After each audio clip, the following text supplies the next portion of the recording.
Hello everyone, and today we are with a very special guest, Mr. Manoj Bogoda, CEO of UUDS Aero for the Middle East and their Global Chief Strategic Officer, and someone who's come into the limelight recently. Very good evening, Mr. Manoj. Good evening. Yes, so we're here to ask you a few questions. And first off, Manoj, can you tell us about UUDS's involvement with sport?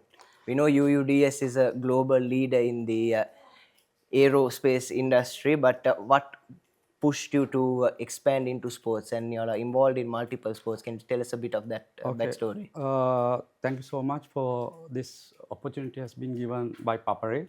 I just want to thank Papare for this. And same time, UUDS is aerospace company, which we are into aircraft interior manufacturing, refurbishment and all. With the time, and we saw that we work with major airlines as well as aircraft manufacturers, and we are representing 37 countries right now globally. And I saw that I wanted to do some kind of creative marketing solution as a chief strategic officer for global. So we started with the sports because what we saw, Emirates Airline is one of our major client, and Airbus and all the big brands which we work with, and they are more into sports segment. And particularly, I saw opportunity for me to be neck to neck with my own clients. That's where I started sport. But I started with cricket, which is targeting a South Asian community, especially a country like UAE. The cricket, there are a lot of South Asians, Bangladeshis, Indians, Pakistanis, Sri Lankan, Afghani. So they play a lot of domestic local tournament. So we started with the cricket, and we got a really good talent from Sri Lanka. And I want certain players, young players who didn't get an opportunity to play in national team, to bring and show them and showcase them in the global level, where in the future they can represent any national team outside Sri Lanka. So then we started a netball team targeting our female employees. All my team members and players are my employees. And then I saw there's a lot of problem with the rugby, because rugby is a very high risk sport, and there are permanent injuries for the players, and I saw they are really underpaid.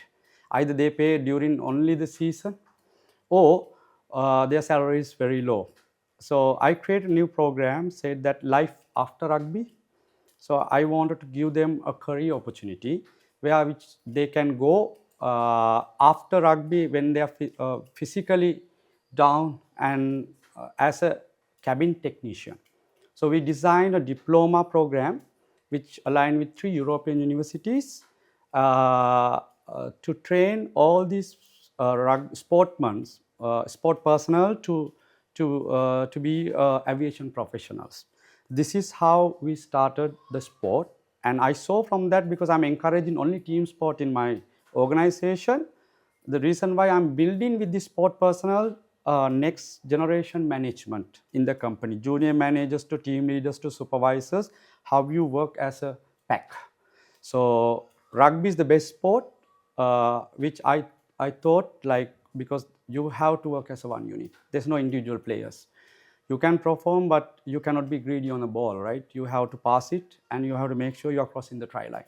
So that's where we started our sport culture in the organization. And today, and we are the first sport club to register as a corporate sport club and playing for Division 1, which we have been qualified for the premiership since I'm the tabletop on the Division 1. So West Asia Premiership, that next September onward, we'll be participating in both the divisions. That's great, Manoj. And word on your rugby team, we saw them compete recently in the SLR 7 series, were champions in both legs and overall champions. And I think you said there's a bit of an interesting backstory with how the UUDS Tuskers got there. What would you like to say about that? Yes, this happened. Actually, we got an invitation from UAE Rugby, and because I think Sri Lanka Rugby Federation, they have invited 5 countries, which include, I think, Kazakhstan and Saudi Arabia, UAE, Qatar, and India. And some of them had been confirmed to attend this tournament as international. And and all our clubs agreed on that to get these national teams, because they consider they are less competitive than any clubs or those countries which we have in Sri Lanka. So those clubs all agreed, but because this premiership season, UAE national team won't be able to participate. And they asked me, Manoj, since I have Sri Lankan players, and we are leading in Division 1, they asked us, can we attend?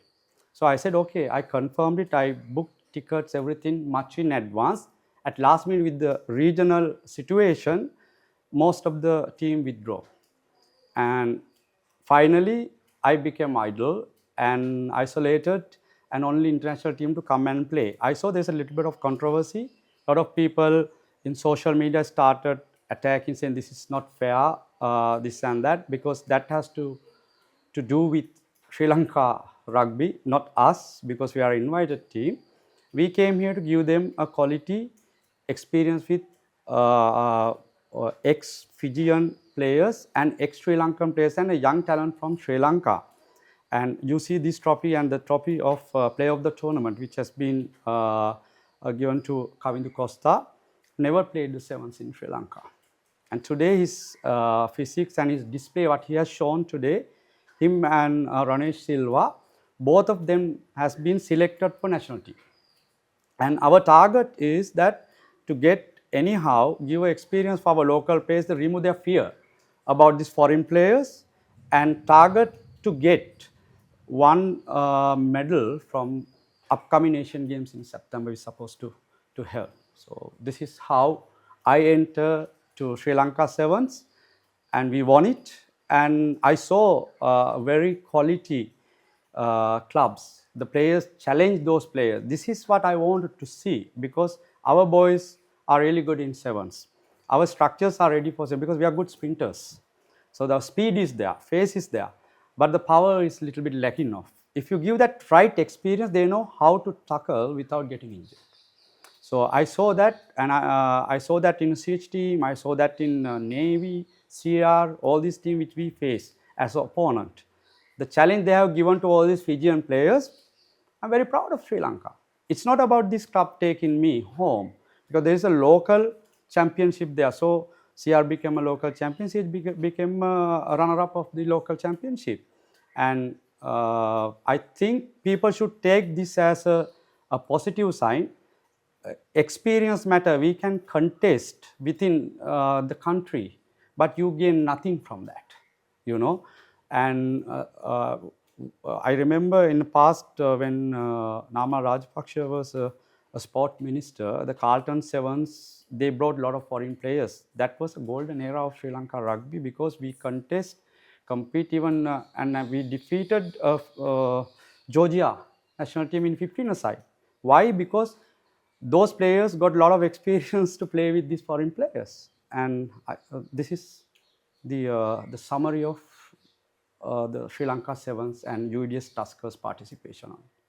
Yes, that's great, Manoj. And with that being said, we'll head into a short commercial break with more on the UUDS's strategic partnerships, their player welfare, and the future on the other side. Elevate your game with the Papare, Sri Lanka's ultimate sports destination. Together, we unite a nation through the love of sports. Tune in to the Papare, your home for all things sports. Live the action, feel the excitement. Welcome back. We are with Mr. Manoj Bogoda, the CEO for Middle East and CSO Global of UUDS Aero. And on UUDS, Manoj, we've seen them build some strategic partnerships with Asia Rugby for the Sevens. We've seen you all expand into the women's game as well. Yes. So can you tell us a bit about your strategic partnerships and the exposure you're hoping to get, and how you plan on developing the game in this fashion? We started this one with, first of all, sponsoring UAE 3 national teams for next 3 years. First, we did the UAE women's team, Shaheen, which is UAE sevens team, and men's 15-a-side 3-year sponsorship. From there, then I saw I want to do something for Sri Lanka. If I want to do something for Sri Lanka, there is no one wanted to come forward and push Asian Rugby Federation to come and do something in this country. Then I talked to president of Asia Rugby, also CEO of Asia Rugby. We had a long discussions. I said we wanted to create a tournament. The tournament is Asian Club Premiership.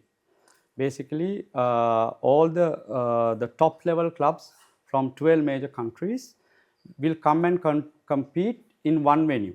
So the first leg, I demanded we wanted to put that into to Colombo. Why? Because we knew that Asian Games is happening in September. When our clubs and our development squad play on this category, our players will have a lot of experience with club teams. Trust me, in Asian, club teams are much stronger than most of the Asian national teams. Why? There are a lot of foreign players from Australia, England, New Zealand, Samoa, Tonga, Fiji, South Africa. So those players are playing for clubs, but they cannot represent national. Because why? Any player to represent any national team, you need 60 months to represent that country in residence visa in that country. So the clubs are stronger than national teams because of that. And this will be a good opportunity for Sri Lankan selected player as well as for Sri Lanka development squad for the sevens. So, and that's why we give a commitment of 3 years sponsorship for this particular tournament with Emirates Airline together. So it was a concept developed by us, and it might go for the global level in the future. Those champions in the future, if World Rugby Federation approved the global club competition, so the Asian champions and runner-up can represent the world. It's a good opportunity, right? So this is how our strategic partnership, which has been developed with Asia Rugby and UAE Rugby, as well as Sri Lanka Rugby right now. Yes, that's great that UUDS is showing their commitment towards the growth of the game. And a bit of a word on your players. You mentioned earlier as well, you have a player program to for their life after rugby, you said. And I feel that's a very neglected part of the game. Players after their careers, they often have nowhere to go. And you yourself employ a lot of Sri Lankan expats, a lot of Fijian expats, local rugby stars even. So, what can you elaborate more on what you are doing for players, doing for their welfare? And you said they are your employees as well. Can you just elaborate more on that program? Yes, UUDS is an organization which changed the perception about Sri Lankans in Middle East. The Sri Lankans in Middle East known as more housemates and blue collar workers. And what I have done is I changed that perception. Today, 1,800 Sri Lankans are working in UUDS only in Dubai. And among them, I saw there's a lot of talented people who came. And since I'm a former Sipatanian, I have a bond with rugby anyway. And I love the sports. And I love my country. That's why I've given opportunity for Sri Lankans more than any other nationals, because more 2,200 staff, 1,800 Sri Lankans. And then I saw there are a lot of players permanently injured. After rugby, and I got a lot of CVs to enter my company because I didn't measure from, I never qualify any person based on their qualification. I want them to be Sri Lankan. I'll convert them to an aviator. And today, then I thought like, no, this sport has to be recognized and those players should have a life after their club season or their national represent. So today, we started a program called Life After Rugby, and Fijian president visited our factory. That because I have given a lot of Fijian national players opportunity, ex-players. And today, if you see all my team, they are aircraft cabin technicians, qualified cabin technicians, who has been approved by EASA, who has been approved by FAA, GCA, all these aviation authorities, and the diploma, all of them are diploma holders. More than rugby, playing for the club. Today, I would say some of the players are earning over 1.5 million rupees a month. Some of the players are 500,000 rupees they are earning over there. While they have accommodation, they have been taken care of their fitness. and as well as their nutritions, and I'm taking care of them while they are working. And now what happened, they are not only focusing on the sport. Today their focus is to grow in their career. We have example Kavindu Costa, he is a manager for planning. He joined me 2 years back as executive, and he climbed his career ladder very quickly because of his qualification and his dedication towards the job. And he's one of the highest paid employee as well on this rugby category. And the Fijians are same. I have few Fijian players. I mentioned that especially Sefa, and he started also 2 years back. Today he's assistant manager in the organization. And who will do that? And no one thought about, because when you start from school rugby, every school is poaching from the small schools, and after that they are out, and no one think about it. Clubs are doing the same thing, right? And what I did, I built them opportunity and hopes and a life. Tomorrow they can leave me and join any airline for cabin job. Any airline, they have a recognized diploma. So this is what exactly I started, and it's moving from rugby to netball to cricket. We have 2 cricket teams. Imagine we have more than 48 cricketers, and which ex-national players as well as under 19 World Cup representative, more than 6 I have. So all these opportunities which have been given to our fellow Sri Lankans, and they should grab that opportunity and build their future. Yes, Manoj, love that UUDS is taking that responsibility, looking after their players, like we mentioned, often a neglected part of the game. And finally, UUDS has made some massive strides recently in the sporting sphere. But what is your vision? What is the way forward for UUDS and their contribution towards sports in general? And anything you'd like to share with all of the viewers tuned in? Now I've been looking at regional sport landscape, how it's worked with the other countries. What I saw when I visit, I met so many sport ministers, presidents, prime ministers on those countries, as well as we are closely working with Asia Rugby and UAE Rugby, and we saw that most of the countries started already hiring big structured players from other countries and giving them passports and all, which is happening with Hong Kong before. Now it's with China, Qatar, even UAE. And as Sri Lanka, we are stuck with, we don't want to change things. We are still in the local competitions. We are still competing each other and killing each other in our own grounds. But other countries are moving. They are moving forward with new thinking. They are moving forward with getting players and filling blanks in their teams. And it's not going to be easy in next 5 years for Sri Lanka especially in rugby. Now we are in top 2, top 3, top 4. But in the future, I don't think if we didn't change as a country, if you don't have a proper sport policy, it's going to be a tough time for us to compete with those countries. Because I knew that China has hired 4 Fijian players, Japan has hired 6 Fijian players, plus Qatar and UAE. So now what we have to do, we have to play around and grab this opportunity and think next 5 years how we should build strategy. That is where I'm supporting behind the scene from Asian Rugby Federation for Sri Lanka as well as for UAE. I have to be very the blunt to tell you this one, because UAE is the country who gave me everything, 25 years in that country, and they have supported me to become Manoj and register this rugby team. It's a very complex process over there, and I support UAE national team, that is why.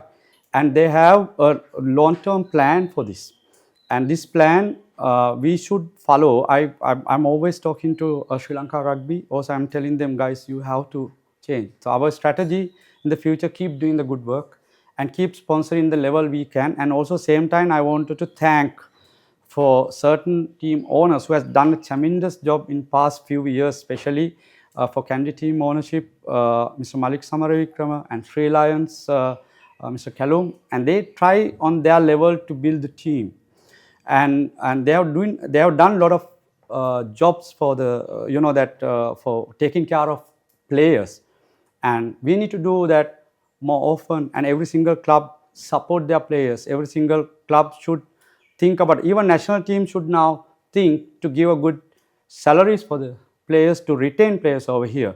What we can do as the business community, especially my business is in UAE, and from there whatever support I can give for Sri Lanka rugby, I will give. I don't want to involve in Sri Lanka rugby at all, but from Asia rugby, but I've done my duty as a Sri Lankan to push in this tournament, and if you wanted to put for the second year as well, I'll try my best, but that's need to come from our sport ministry, Ministry of Tourism. Other thing I wanted to tell you, and also the infrastructure what we have is we are not ready for large scale tournaments.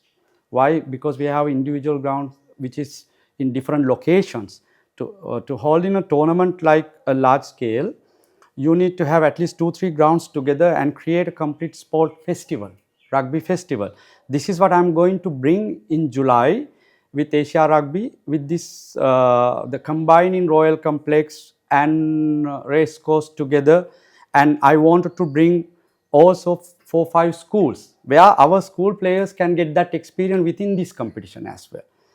As well as I told them, if you can open for social competition which other clubs can participate in Sri Lanka who didn't get chance to participate, and other foreign clubs can come also participate. So this 7th tournament will be with the premiership program and the school program and the social category.